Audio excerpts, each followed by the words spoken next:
मदद होनो एबा भट होनो थाखाय गुरैयै आर'ज खालामहरदों। नैथियाव दं आसामनि दिमा हासाव जिल्लानि सिङाव थानाय हाफ्लं रेल स्टेशन लामाया गेदेर दैबानाजों हा खुरखानायनि जाउनाव दिन्दां जाना थानो गोनां जादों। बेनिखायनो ट्रेन खारनायखौ बन्द खालामना दोननो गोनां जाथ'बाय। मख'जाथावदि बे दैया बाराद्राय देरबोनायानो जादों शिलंआव थानाय NWPCO गोलावै नर्थ इस्टार्न इलेक्ट्रिक पावार कर्प'रेसनआ बाराद्राय दै जमा जानायनि थाखाय बान्दोखौ हगारना होनायनि जाउनाव बे दैया बाराद्राय देरबोदों होनना गुबुन गुबुन रादाबनिफ्राय मिथिनो मोननाय जादों। थामथियाव दं रासिया BMPT मुंनि गंसे मिसाइल गावग्रा टेंक दिहुनदों।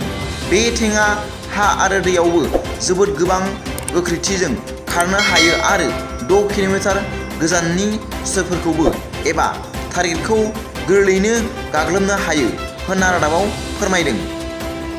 ब्रैथियाव दं रासियाया ब्रिटेनखौ गावसिनि सार्माट मुंनि हाथियारजों आरो निउक्लियार बमजों माखासे मिनिटनि गेजेरावनो फोजोबस्रांनो हागोन होननानै रादाबाव फोसावजाबाय थानाय बयबो नुनो मोन्दों। नाथाय ब्रिटेनआ फिनाय होनानै बुंदों दि ब्रिटेनाव रासियानिख्रुइ देरसिन हाथियार दं आरो सार्माट आरो रासियानि हाथियारखौ आथिंजोंसो गाफ्लेगोन होनना फिनाय होदों।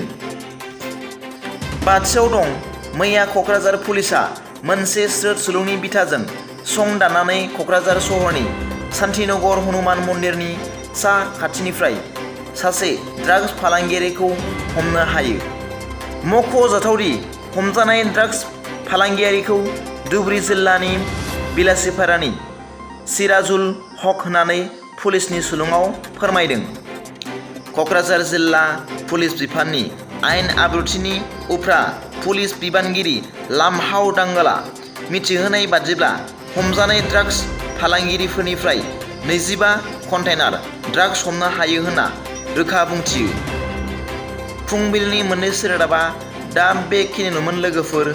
भिडिअखौ मोजां मोनदोंबा लाइक आरो साबस्क्राइब खालामना ला आरो बेल आइकनावबो थुनानै हो जाहाथे आं गोदान निउस आपडेट लानानै फैयोब्ला नोंथांनियाव सिगांग्रो नटिफिकेसन सौहैयो। गाबोननि फुंबिलिनि रादाबाव नोंथांमोनखौ गोसो गोथारै बरायहरनाय जाबाय। गोजोन्थों।